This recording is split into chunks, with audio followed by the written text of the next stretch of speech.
Ambassador Kim Ji-hoon walked through the long crystal corridor toward the Senate chamber. His black uniform felt heavy against his shoulders as he heard the strange sounds coming from ahead, clicking, chiming, and buzzing noises mixed together like a broken radio. The massive doors opened with a soft whoosh. Kim stepped into the biggest room he had ever seen. The ceiling stretched so high he could barely make it out through the shimmering light. Hundreds of creatures floated, crawled, and stood on platforms all around him. Some looked like living crystals that sang when they moved. Others were see-through and glowed like jellyfish. The strangest ones looked like giant insects with too many eyes. Kim had been Earth's ambassador for 3 years now. He thought he was used to aliens by now, but this many species in one place still made his stomach feel tight. A platform floated down from above. On it stood something that looked like a tall, thin person made of clear glass. Kim could see through her body to the other side. When she spoke, her voice came from speakers built into the walls. "Ambassador Kim of Earth," the creature said. Her name was Senator Vexthera, and she was very important here. "The Galactic Senate has made a decision about your people." Kim straightened his shoulders. He knew this day would come. For months, other species had been complaining about humans. They said Earth was expanding too fast. They said humans were taking too many planets. What decision? Kim asked, even though he already feared the answer. Vexthera's clear body pulsed with a soft blue light. "Humanity must give up 90% of its space fleet. You must also let us watch over your colonies. You have 30 days to agree." The room went quiet. Even the constant alien chatter stopped. Kim felt like everyone was staring at him, waiting to see what he would do. 90%? Kim repeated. He tried to keep his voice steady. "That would leave us with almost nothing to protect our people." "That is the point," said a voice from the insect-like creatures. Their speaker had compound eyes that reflected the chamber's lights. "Humans expand too quickly. You claim planets in dangerous areas where civilized species will not go. This threatens peace." Kim looked around the room. He saw agreement on every face and in every alien expression. The crystal beings chimed in harmony. The glowing jellyfish creatures pulsed in rhythm. Even species that usually fought with each other were nodding together.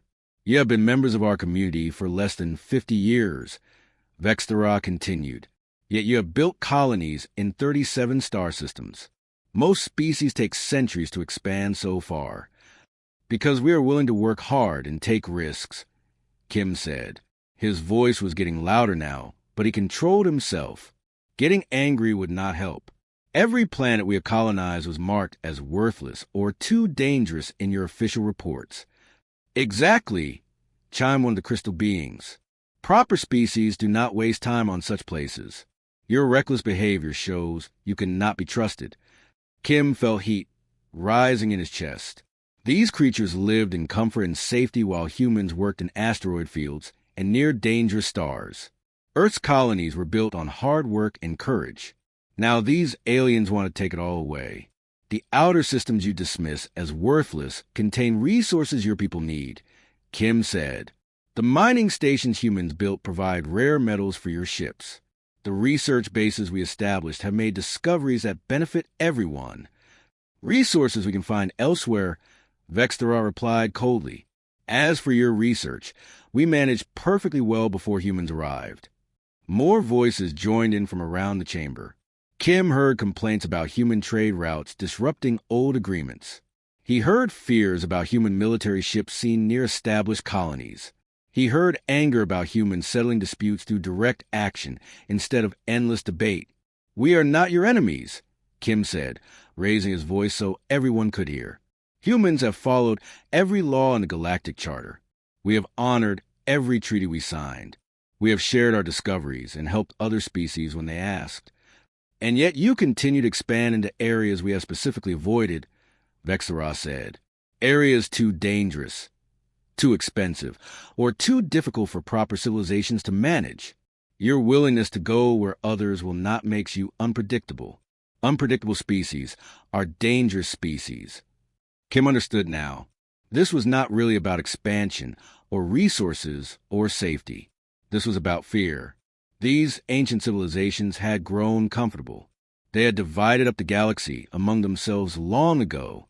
They made rules and followed traditions and avoided anything that might disrupt their careful balance. Then humans arrived, young, energetic, and willing to try things others would not attempt. In just 50 years, Earth had changed the galaxy's map. The old species did not like change. "You have 30 days," Vexthera repeated. "Submit to our oversight and reduce your fleet or face the combined military power of the galactic community." Kim reached for his communication device. "I must speak with my government before giving you an answer." "Of course," Vexthera said. Her clear body pulsed with satisfaction. "But understand, Ambassador, the decision has already been made. You will comply, or you will be made to comply." Kim looked around the chamber one more time. Every alien face showed the same expression, certainty that humanity would surrender. They had already divided up human territory in their minds. They were about to learn how wrong they could be. The heavy metal doors of the underground bunker slammed shut with a sound that echoed through the concrete halls. President Lee Mincio walked quickly down the corridor, her heels clicking against the polished floor. Behind her, security guards in dark suits struggled to keep up with her fast pace. The emergency meeting room was already full when she arrived. Around the long metal table sat the most important people in Earth's government. Fleet Admiral Park Sungo stood studying a wall covered with star maps and ship positions. His gray hair was messy, like he had been running his hands through it.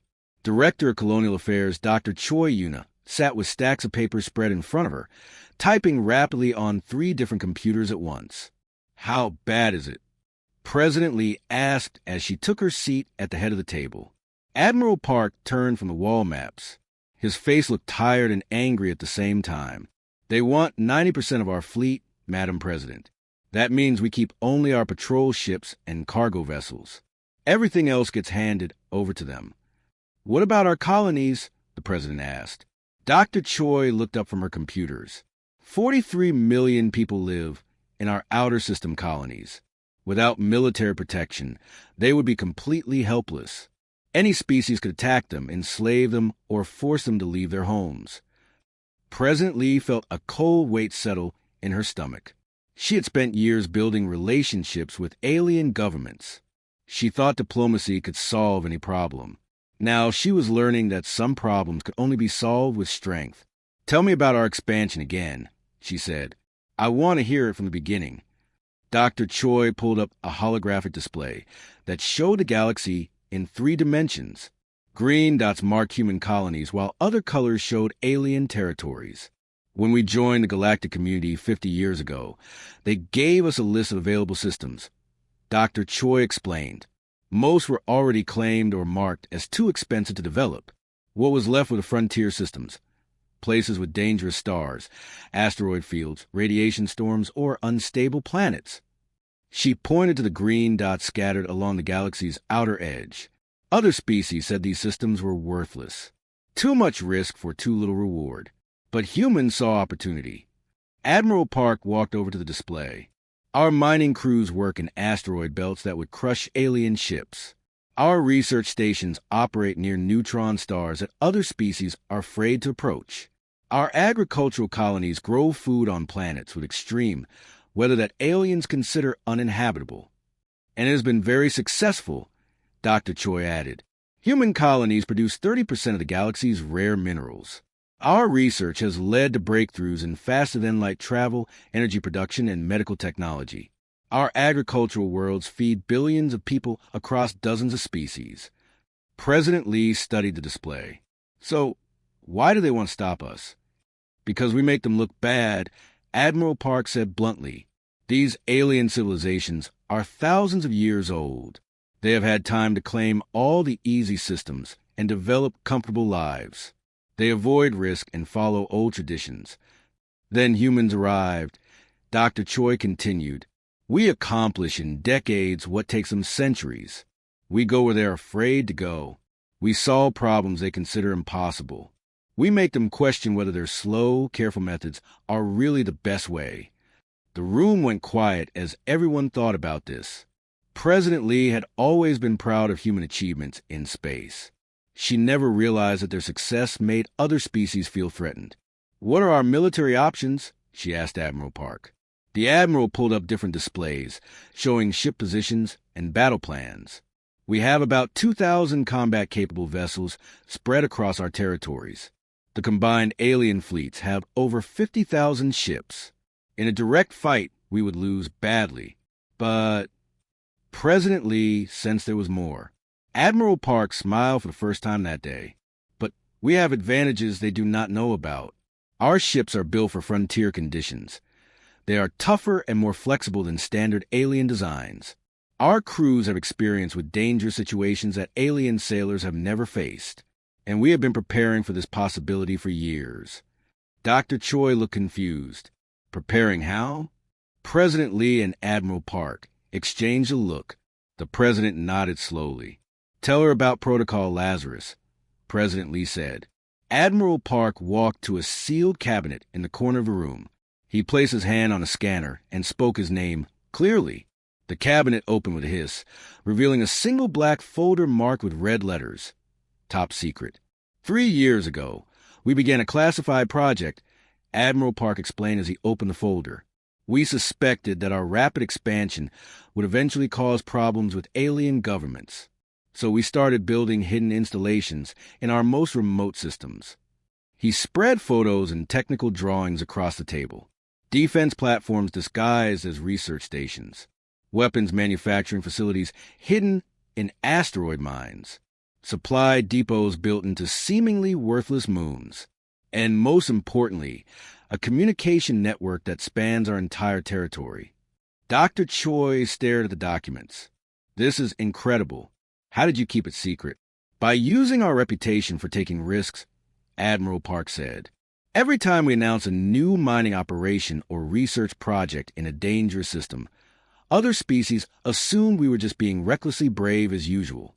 They never suspected we were actually building a defense network." President Lee stood up and walked to the window. Outside, she could see the lights of Geneva stretching to the horizon. Somewhere up there, alien ships were probably watching Earth, waiting to see if humans would surrender quietly. "They think we will give up because the odds are against us," she said. "They think humans are just lucky fools who stumbled into success." She turned back to face the room. "Activate Protocol Lazarus. Let them learn what humans do when someone threatens our families." Captain Huang Miho watched his crew carefully dismantle the weapon systems on his battleship. To anyone watching from outside, it looked like they were following the Senate's orders. The ship's main cannons were being removed and loaded onto transport vessels. The missile launchers were being stripped down to basic components. Even the defensive shields were being powered down and disconnected. But Captain Huang knew the truth. Hidden inside each weapon component were new pieces of technology that his engineers had been developing for months. The transport ships were not taking the weapons to be destroyed. Instead, they were carrying them to secret facilities built inside hollow asteroids. "Sir, the alien observers are requesting permission to board and inspect our progress," his communications officer reported. "Let them come," Captain Huang replied calmly. "Make sure they see exactly what we want them to see." 20 minutes later, a small alien shuttle docked with the battleship. 3 creatures emerged. One of the crystal beings, one glowing jellyfish creature, and something that looked like a walking tree with too many arms. They moved slowly through the ship, taking pictures and checking every room. The crystal being chimed with satisfaction. "Your compliance is noted, Captain. The Senate will be pleased with your cooperation." Captain Huang nodded politely. "We are a peaceful people. We do not wish to fight with our galactic neighbors." What the aliens did not see were the real activities happening throughout human space. While old ships were being publicly dismantled, new ones were being built in hidden shipyards carved into the cores of dead planets. While colonies reported supply shortages, massive amounts of resources were actually being moved to secret military bases. In the Kepler 442 system, Lieutenant Commander Nam Jaiwan supervised the most important construction project in human history. The star system had been marked as completely worthless by alien surveys. They said the radiation levels were too high and the gravitational fields too unstable for any useful development. They were wrong. Construction Team 7, report status. Commander Nam spoke into her headset. Array Platform 12 is online and operational, came the reply. We are receiving clear signals from the deep space sensors. Commander Nam smiled as she looked out the window of her hidden command station. What appeared to be empty space was actually filled with invisible detection equipment. Sensors so advanced that they could spot a single ship from halfway across the galaxy. The aliens thought the system was empty because their old technology could not function in the harsh conditions. Human technology was built to work anywhere. How many systems are reporting completion? She asked her operations officer. 17 so far, ma'am. The network should be fully connected within 2 weeks. Commander Nam nodded. Phase 1 was proceeding perfectly. The aliens were so busy congratulating themselves on human surrender that they never noticed what was really happening. Back on Earth, Ambassador Kim received daily reports from the Senate about human compliance. The aliens were very pleased with how quickly humans seemed to be giving up their military power. They had already started discussing how to divide up former human colonies among themselves. The insects want our mining worlds, Kim's assistant, Park Jahun, reported after returning from an intelligence-gathering mission. The crystal beings are interested in our research stations. The jellyfish creatures think they can use our agricultural colonies to grow their own food. Kim laughed bitterly. They are counting their chickens before they hatch. Have you heard from Admiral Park? Yes, sir. He says Phase 2 preparations are ahead of schedule. The hidden shipyards are producing new vessels faster than expected. The weapon upgrades are being installed without any problems. Most importantly, the deep space detection network is almost ready for testing. Kim walked to his office window and looked up at the night sky. Somewhere out there, alien ships were patrolling human space, making sure Earth was following the Senate orders. The alien commanders probably felt very clever and powerful. They thought they had solved the human problem with a simple ultimatum. Soon they would learn the difference between surrender and strategy. Meanwhile, in distant frontier systems that aliens had never even bothered to explore, human crews worked around the clock on projects that would change everything. Dr. Song Hyojin, Earth's top physicist, supervised the installation of new sensor arrays that could detect objects at impossible distances. The theoretical range on these devices exceeds anything we have built before, she explained to her engineering team. If something approaches our galaxy from outside, we will know about it long before anyone else. How much longer do we need? Asked her chief engineer. Another week for full calibration, Dr. Song replied. Then we will have eyes on every possible approach route to our galaxy. Nothing will be able to sneak up on us. Her words were more prophetic than she realized. In another system, Commander Lee Subin oversaw the final testing of human space combat technology that had been developed in complete secrecy. Ships that could fight in conditions that would destroy alien vessels. Weapons that worked where alien weapons failed. Defense systems built to protect against threats the aliens had never imagined. All systems green, her weapons officer reported. The new designs are performing beyond specifications. Commander Lee nodded with satisfaction. Good. When the time comes, we want to surprise our galactic neighbors. The greatest surprise of all was still waiting to be discovered in the depths of space, approaching from a direction no one was watching. But humans would be ready. Ambassador Kim Jahun stood in the center of the Senate chamber once again. This time felt different. The aliens around him were relaxed and confident. They had spent weeks watching human ships being dismantled and human colonies reporting supply problems. They believed they had won without firing a single shot. Senator Vexterov floated down on her crystal platform, her see-through body glowing with satisfaction. Ambassador Kim, we trust you bring news of humanity's complete surrender. Kim activated his portable hologram projector. The device hummed to life, filling the massive chamber with a three-dimensional map of the galaxy.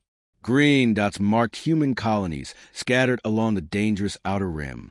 I bring humanity's response, Kim said in a clear, strong voice. But first, let me show you what we have really been doing in those worthless systems you abandoned. The hologram zoomed in on the frontier territories. Red symbols began appearing at each human colony location. The symbols pulsed with a steady rhythm, like heartbeats scattered across space. Each of these markers represents a deep space sensor array, Kim explained, built over the past 18 months in secret. Hidden inside what you believed were simple mining operations and research stations. Confused murmurs rippled through the chamber. The insect-like hive collective leader clicked rapidly in their own language. The crystal beings chimed with uncertainty. What is the purpose of this deception? Senator Vexthera demanded.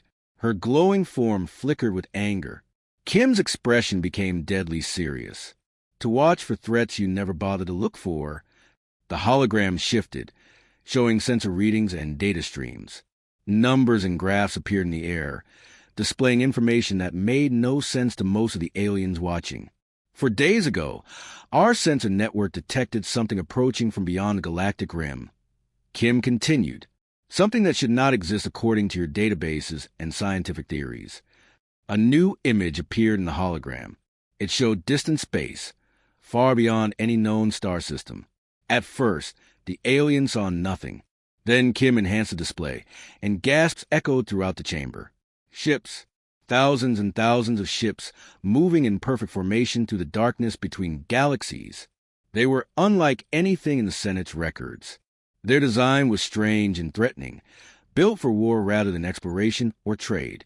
Impossible, clicked the Hive Collective speaker. Our deep space monitoring systems would have detected any large fleet approaching our galaxy. Your deep space monitoring only covers established trade routes and core systems, Kim replied. You watch the areas you consider important and ignore everything else. While you focus on politics and territory disputes, humanity was building a perimeter defense network around the entire galaxy. The chamber erupted in chaos. Species had been united in their demand for human surrender, now turned on each other with accusations and blame. Some insisted the readings were fake. Others demanded to know why their own military forces had failed to detect such a massive threat. Kim raised his voice above the noise. According to our calculations, this invasion fleet consists of over 10,000 vessels. They are traveling at near light speed using technology we do not recognize.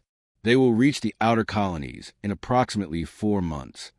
Senator Vexthera's body pulsed with rapid, anxious light. Even if this is true, what does it matter? If such a fleet exists, we are all doomed regardless of our political differences. Only if we remain divided, Kim said. But we do not have to face this threat alone. The hologram changed again, showing detailed tactical displays and defensive positions. Kim had spent days preparing this presentation with Earth's top military strategists. Humanity has been preparing for this possibility since we first joined the galactic community, he explained. We studied every major war in galactic history. We analyzed every successful defense against overwhelming odds. We learned that the key to survival is not having the biggest fleet, but knowing where and how to fight. New symbols appeared on the star map. Battle formations, defensive positions, supply lines, and communication networks, all designed around a single strategic concept. The outer rim systems you dismiss as worthless are actually the perfect defensive positions, Kim continued. Asteroid fields that can hide entire fleets. Neutron stars that disrupt enemy sensors. Unstable planets that can be turned into massive weapons. Radiation storms that make conventional navigation impossible. The aliens began to understand. The dangerous frontier systems that they had avoided were not obstacles to be overcome. They were natural fortresses that could protect the entire galaxy. But this requires cooperation, Kim said. The crystal beings have the best defensive shield technology in the galaxy. The Hive Collective understands swarm tactics better than anyone. The Luminary energy weapons are unmatched for long-range combat. Working together, we can build a defense that no enemy can break through. For the first time in the history of the Galactic Senate, every species fell completely silent. The magnitude of the threat and the audacity of the human plan left them speechless. Kim looked around the chamber at faces and alien features that showed the same expression: shock, fear, and the first stirring of hope. 3 months ago, you demanded that humanity surrender its military power and submit to your authority, he said. Today, I offer you something different. Join with us as equal partners in the defense of our shared home. Help us turn this galaxy into a fortress that no invader can conquer. Senator Vextera's transparent form shimmered as she struggled to process this reversal of everything she thought she knew. The species that had demanded humanity's silence now hung on every word of their strategic briefing. 6 weeks had passed since the day everything changed. Fleet Admiral Park Sungo stood at the podium where Senator Vextera once demanded human surrender. Now the same chamber hosted the largest military gathering in galactic history. Representatives from every known species sat together, their ancient feud forgotten in the face of the approaching invasion. Admiral Park wore a new uniform with gold insignia that marked him as Supreme Defense Coordinator of the Galactic Defense Alliance. The title still felt strange to him, but the responsibility was very real. Behind him, massive displays showed the positions of over 60,000 ships spread across the galaxy's outer rim. Phase 3 preparations are complete, Admiral Park announced to the assembled delegates. All defensive positions have been established at optimal intercept coordinates. The combined fleet stands ready. In the observer gallery, President Lee Mincio watched with amazement as species that had ruled the galaxy for millennia now listened carefully to every word from human commanders. The Hive Collective had contributed their fastest attack ships. The crystal beings provided shield generators more powerful than anything humans had ever imagined. The ethereal luminaries shared energy weapon technology that could punch through any armor. Dr. Choi Yuna approached the president with the latest integration reports. "The cooperation has exceeded all our expectations," she whispered. "The architects are sharing construction techniques that let us build defensive platforms in half the usual time. The Botanical Collective is providing supplies that keep our crews healthy in the harsh frontier conditions. Even the most isolated species are contributing resources and expertise." President Lee nodded as she watched the tactical displays. Human ships took point positions at every major defensive line. Their crews trained for dangerous conditions of the outer rim. Behind them, alien vessels formed supporting formations, each species contributing their greatest strengths to united defense. Commander Nam Jaiwan supervised the final preparations at the primary detection station in the Kepler 442 system. What had once been a secret human outpost was now the nerve center for the largest military operation in galactic history. Alien technicians worked alongside human engineers, combining their technologies in ways that created capabilities neither could achieve alone. "Contact bearing 27 Mark 8. Her sensor operator called out. Multiple signatures, heading directly for Intercept Point Alpha." Commander Nam felt her heart rate increase. "Are those our ships or theirs?" "Ours, ma'am. The advanced scout fleet is returning from their reconnaissance mission." Minutes later, Captain Lee Jongo's voice crackled over the communication system. His scout ship had spent 2 weeks getting as close as possible to the approaching invasion fleet. "Command, this is Scout 7, Captain Lee reported. "I have visual confirmation of the enemy formation. They are definitely not from this galaxy. Ship designs are completely unknown. Energy signatures match nothing in our databases." "Numbers?" Commander Nam asked. "Confirmed count of 11,300 vessels. They are maintaining formation and heading directly for the outer colonies. Estimated time to contact is now 3 months and 4 days." The information was immediately relayed to every command post throughout the defensive network. In the Senate chamber, Admiral Park updated his tactical displays in real time. "The enemy has been sighted," he announced. "They appear to be following the exact approach route our analysts predicted. All defensive positions are to begin final preparations immediately." Ambassador Kim, now serving as diplomatic liaison to the Alliance, received priority communications from Earth. The message made him smile, despite the serious situation. "Admiral," Kim said as he approached the command podium, "Earth intelligence reports that the enemy fleet has begun changing course. They appear to be concentrating their approach toward what they believe is our weakest offensive sector." Admiral Park's weathered face showed the hint of a grin. "Sector 12. The abandoned system with the unstable red giant star. The same system where we position our most powerful hidden weapons platforms," Kim confirmed. Around the chamber, alien delegates who had once considered humans to be dangerous upstarts now looked at them with something approaching awe. The species that had tried to silence humanity had discovered that human voices were calling them to salvation. Captain Huang Miho, whose ship had been one of the first to be publicly dismantled, now commanded a battle group of vessels from 12 different species.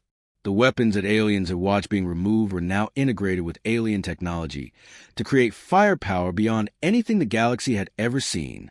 All stations report ready, Captain Huang announced over the Fleet Communication Network. Human Hive attack squadrons in position. Crystal Luminari shield walls activated. Architect defensive platforms showing full power. In the depths of space, the massive combined fleet moved toward humanity's chosen battleground. Ships that had been enemies for thousands of years now flew in perfect formation, united by human strategy and alien expertise. Dr. Song Hyojin monitored the deep space sensors from her command center. The devices that had first detected the invasion threat now tracked every movement of both fleets with incredible precision. Unknown vessels are maintaining course for Sector 12, she reported.